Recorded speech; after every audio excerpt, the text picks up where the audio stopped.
There are as many ways to parent as there are parents in this world, but there is one way to parent that wins every time, and that's doing it intentionally. This show is about helping things go right before they can go wrong. Each episode is chosen to help parents like you, who may be overwhelmed or uninspired, find the ideas and motivation to give their best efforts to the people and place that matters the most. I'm Dr. Tim Thayne, author of the book and host of the podcast, Not by Chance. I believe that a family's success and happiness is not by chance. So welcome to the podcast built especially for intentional families. Let's jump in. Hi, everyone. Thank you for joining me for this podcast, the very first one of 2022. And I've got a special edition for you today. And we're going to talk about the Not by Chance Yearbook. We're kicking off the next version of that. We're going to share that with you. And I've got the two editors who are behind all of this with me today. And I'm really excited to share it with you. We've got 3 editions now. And this last one is really on preserving family and preserving all kinds of things that matter the most. And let me give you a little peek of it here. Here's the cover. You'll find that it's just full of beautiful pictures, lots of great design in here that's inspiring to look at just in that way. But then you get into the stories. And these are written by just normal people. These are not editors or writers, but they're people who've had real experiences that we can all relate to. And for me, I'm always excited when this comes out because I'll crack it open and start to read and go, we did this? This is amazing what we've pulled together. And so I'm really happy that I've got Roxanne and Michelle here to tell you more about it. So I'm going to turn the time over to them, and I hope you enjoy. And I invite you to get a copy of this book for yourself. I know my dad, we gave him one for my mom and dad for Christmas. And he started reading it, and he said he couldn't put it down. And that's definitely been my experience with it. And I think what will happen is you read content like this, that it will inspire you at a deep level and help you to actually follow through with some of maybe the work that goes into family life and helping you to really be intentional, not just the how-tos, but the inspiration behind it. Well, we are excited to be here together today. Michelle and I work together every day, and it's been such a joy since she came to work with us at Homeward Bound. I'm excited to introduce Michelle Mulford because she is a lot of the energy behind the Not by Chance Yearbook. And so great to have you, Michelle. Thanks, Roxanne. I'm glad to be here. Well, we are going to talk about this beautiful 3rd issue of the book. But before we do, can we just do a little bit of flashback into the 1st issue, the 2nd issue, and how it's grown until we get into what we've done this time in the 3rd issue. So why don't you hold up and show the 1st issue there and tell us a little bit about it. Okay, so this is our 1st issue. It's something that we're really proud of.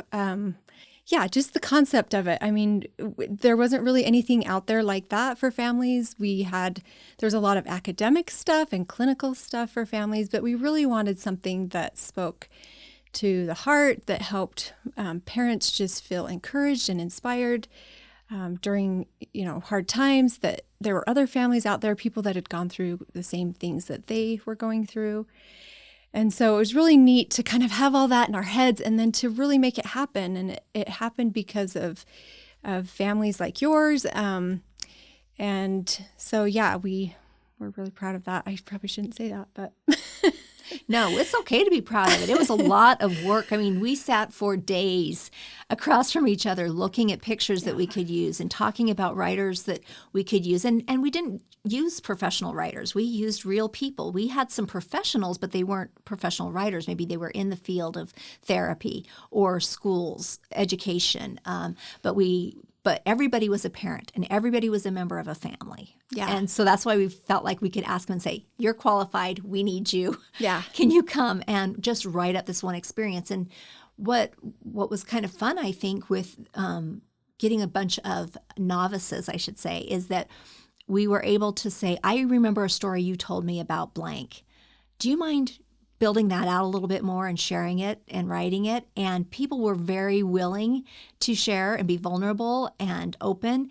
And especially when they saw the first one come out, I think then we had an example to show others, this is what it's going to look like. And it was exciting to be a part of such a movement, something that was so beautiful and really helpful.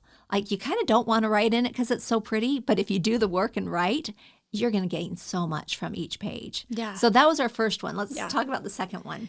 Yeah. So the second one, so having done it once before and just seeing the reaction and the response that we got from that, we're so excited about that second one. And the theme for the second one was connection. You know, we chose connection because we were in the middle of the pandemic, and we had actually chosen the theme the year before the pandemic started. We had already started planning that. That's right. And it was like that January before everything hit in February and March. So yeah, how interesting that we would choose connection, but it was so needed for that year. And there were so many ways to connect. That was what was interesting, you know, connection with each other, connection with your heart, connection with your animals, connection with nature. I mean, there were so many ways that we could find strength and unity in the middle of something that nobody had lived through. Nobody was alive in, 1919 for the Spanish influenza. So we were all learning it this time. Yeah.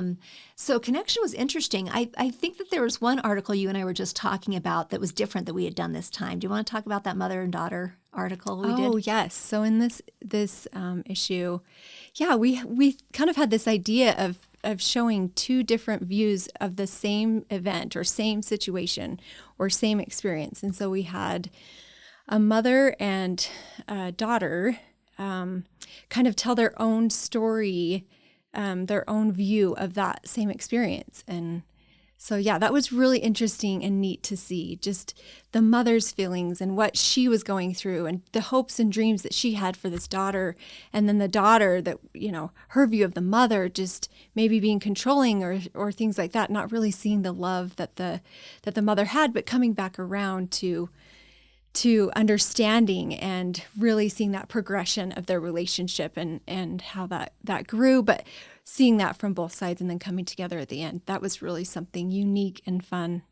And, to see. It was a step-parent relationship, which makes it even more interesting. So I think that the audience can probably really understand the power of those feelings of being misjudged or hurt or pushed aside or whatever, and then coming around to really loving one another, and that you can build that love in a blended family. I agree. It was a wonderful thing. And what was kind of neat was that because we know those people personally, we have heard how that has redefined their relationship, that they actually did that work to write for us. Yeah. So we're going to put in a plug for anybody out there who wants to write. You can heal relationships, people. Yes, you can. Yes. You can do it by writing for the Not by Chance yearbook. Yes. So this year we chose a theme of preserve. And what was so fun about that is there are so many synonyms for preserve. So as we were asking those who were writing narratives this year, and as we were working on writing prompts and quotes that we would use or whatever, we used lots of synonyms. Can you remember what some of those were? Let's see. Some of them are like safeguard, treasure, protect. Protect was one. Yeah. So as we thought about that, we had one of our young adults that works with us, and we kind of started brainstorming because we want this to be something that young adults can enjoy as well and benefit from. We started to say, what do you feel from those words? What do you think that young adults want to read about? And that was actually one of the narratives that came from it, was her experience in preserving her life with depression, as she struggled with depression for years. And she related it to a Marvel movie, WandaVision, and it was just so fun and so different, and that was a really unique thing. So we appreciate Sarah for her input there, but there's so much that we throw away in this society, so much that is just, it's garbage in the first place, but so much that is just transitory, that it's really important for us to decide what is worthy of keeping, what traditions, what relationships, what do we pour our energy into to protect. You can't protect everything and you can't keep everything. So you have some decisions to make and you have some work to do it. Yeah. Not to mention your writing. I mean, these stories are now preserved for these individuals that have written, and experiences. I think we all have a lot of experiences every day that are meaningful and that we can help others with, but we don't preserve them. We don't write them down. We don't learn from them. And so, yeah, even in spite of all the preserving, we also, people have written stories and preserved those through this book. That's right. Well, do you mind if I put you on the spot and have you show and share your story? So that's fine. This is the cover. First of all, I just wanted to show this because it was so perfect for what we really wanted to do. And, the purpose of a lighthouse, of course, is to preserve the sailors and to preserve the boats and the ships that are coming into shore from being on the ocean. And whether it's stormy or not, it can get dark. And every family, whether you're in the midst of really hard hardships with a child, their struggles, or in your marriage relationship or whatever it is, there's still times that you're in the doldrums and it's just dead. And you need some energy and you need some focus and you need some, I can do that. And that's what you get by reading other people's stories or some of these prompts and writing things that we have in here. But I wanted Michelle to share her story because I just think it's so beautiful and touching. And it came from a hardship. Yeah. Well, thank you. Yeah. So my story, I'm going to show the picture while you're talking about it. Yeah. So last May, my nephew was killed in a car accident. And previous to that, I had been taking walks through our neighborhood and going through we have this really beautiful cemetery just right by my home. And so, so I take walks almost every day through there and had noticed, it's just a really peaceful place. But I had noticed occasionally as I'd gone through, people put these little trinkets or fun little things on people's graves that, and I was kind of curious about those. I mean, you'd see things like a ceramic frog or a can of Pepsi or fun little, teddy bears or a football or things like that. And so as I was going on my walks, I started to wander and look at different graves and really get curious about this and would stop and think, I wonder what these things mean. I'm sure there's some sort of connection between the individual who put it there and the person that's passed on. But I really started to think about that. And then when my nephew passed away in May, it really made me think about him and what would I put on his grave, but also my life and what would somebody put on my grave? What would symbolize my connection with someone else? And I hope it would be something good and something positive. But yeah, these things obviously symbolize maybe an event or an experience that this individual had, that these two individuals had together. And so I wrote that was kind of my narrative this year, just writing about, we really need to think about how we're living our lives and what would be your symbol? What would people choose as your symbol? And the title is Symbols of You, right? Which I think is beautiful. One of the stories that was very special was written by a woman who was dying of cancer, and actually yesterday we're at her funeral, and it was wonderful. I'm going to show the picture of her article. It was actually read at her funeral.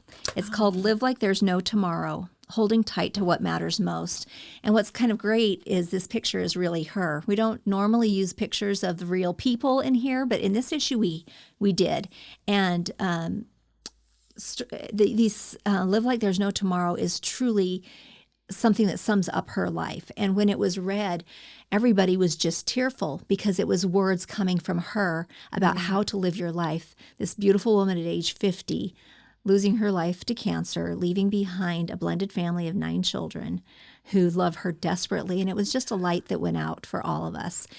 But we're so grateful that her words came to us yesterday. Yeah. To remind us, and it's now preserved for her. So talk about preserve. And for her family. Right.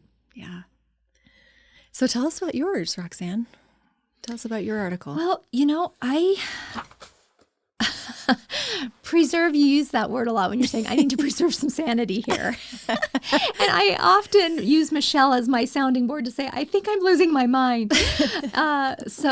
One of the story that I shared is called Beating Retreat. And Beating Retreat is actually the name of a ceremony done in England, in London, to commemorate when the British were at war. Back in the day when it was a gentlemanly thing to do, they would actually beat their drums and they would retreat, and everybody in the city would know the fighting was over for the day. And everybody could sleep and rest, and they would pick up the fray in the morning. And so you go to Buckingham Palace or wherever it was, I don't remember, but I was there when I was 14, and we watched this Beating Retreat military parade where they played all of these wonderful rousing military tunes, and Queen Elizabeth rode out on her horse, and it was just beautiful.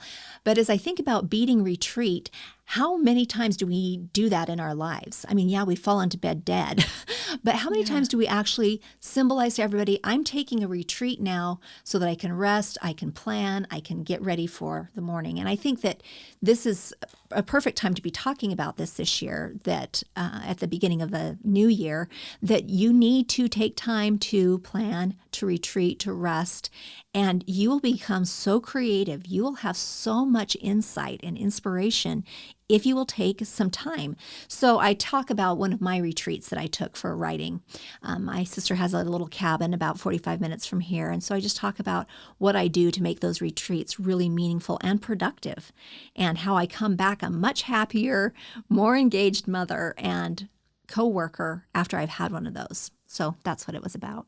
I really enjoyed your article, and it's something that's really important to do. I think as moms, that's the last thing that, we're the last person that we take care of, and dads too. I mean, I am constantly telling Tim, get up to my sister's cabin and take a few days. You need to get away. You need to get away. And I think he's starting to understand that. I've told him that's how I get my books written. I have to be away and not distracted. I also need to do a better job of keeping my mouth shut so I'm not constantly interrupting his flow. Yeah. I really enjoyed yours, Roxanne. I mean, I hadn't heard of that before. That must have been a really neat scene in England to see that. And then, I really enjoyed yours. Well, let's talk for just a second about some of the prompts that we have in here. That one of my favorites is called Just a Spoonful of Sugar.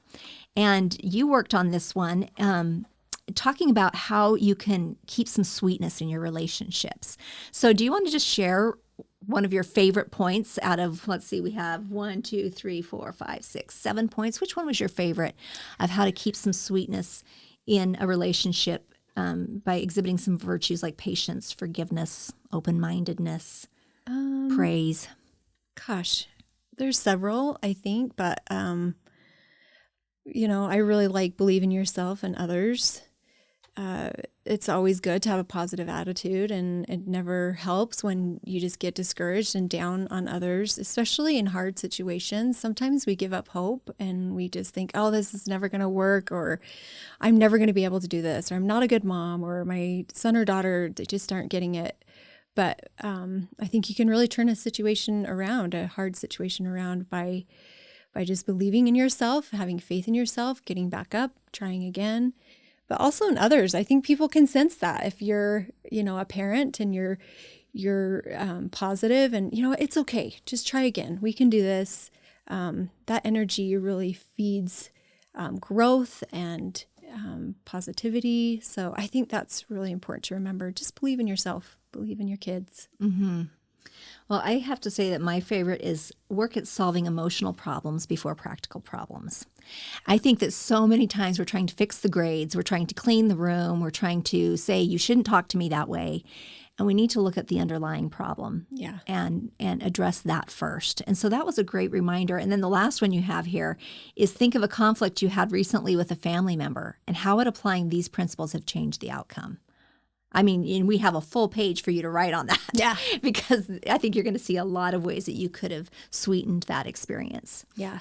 So what was one of your favorite things that we did in this book? As far as a list. Yeah, a list, or our readers really contributed a lot. Something that, just a kind of little fun thing that we started to do. We didn't do this in issue 1, but we did it in issue 2 and 3, are these little cards, these little pass-along cards. These are really fun because, it's just a simple, quick way for you to connect to someone, either your child or your neighbor or a family member. But these are really fun because we've kind of made it easy for you you could either cut these out of your issue, or you can go on notbychance.com and you can print them. But this year, just fun little cards for you to either, if somebody's had a death or a hard experience, also if somebody's sick, get well soon, or, taking a plate of cookies over, just a note to let you know I'm thinking of you. And then maybe a new neighbor, somebody's moved in, you can bring something over with this fun little card. But I don't know. I really like these. Something that's easy and quick, something you can do to just reach out. Mm-hmm. I think you mentioned lists, and lists is one of our favorite things to do because we get to use our readers and we get to use our social media followers. Yeah. And the list that we created this year was 55 books that inspire. And it says here, sometimes the best wisdom can come from books. They can help us see things differently, and the lessons we learn from them can stick with us long after we've read the last page. Here's a list of books suggested by our readers that teach us valuable life lessons through their stories. And it was so interesting to see which ones popped up several times. And you think, oh, is that, high school English curriculum? Is that why that's showing up? Or do people remember that as a great story their teachers or parents read to them back in the day? Yeah. Some of them, like How to Win Friends and Influence People, are just classics. Mm-hmm. I mean, they should always be on the list. Yeah, that's a good book.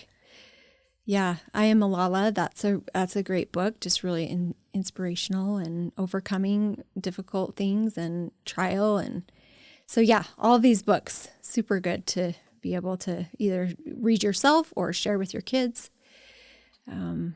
This woman who passed away yesterday, her kids told a story about how there was a boy's bedroom and a girl's bedroom with a doorway between them, and that she used to sit with her back up against the door jamb and read to them all kinds of books. And they said that must have been the most uncomfortable place in the whole house to sit, Yeah. but she felt so passionately about reading to her children that she made that happen, and how much they loved that. What a treasured image of their mother. Yeah.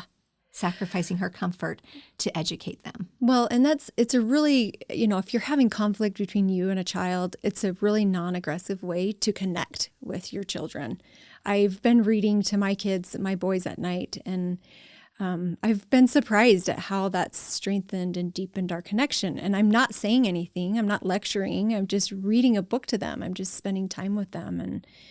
And so, yeah, right now we're reading Matilda, and that's a funny book. It's really, really kind of an interesting book. Roald Dahl my kids love him, but yeah, it's just a fun way, few minutes every day that we can connect with each other. And if I can put in a plug for audiobooks too, don't feel like you have to do all the work. If you're together as a family in a car or in a living room, I know you are probably struggling like we do in our home with everybody off on their devices in their own spaces. Yeah. And you have to have something that draws everybody in. And I'd say one of our favorite audiobooks that we ever listened to was Tarzan. And another favorite was a condensed version, of course, of Les Miserables. Oh, yeah. And it has built such strength as a family. There's one-liners. We can talk about it. We can talk about where we were when the book ended.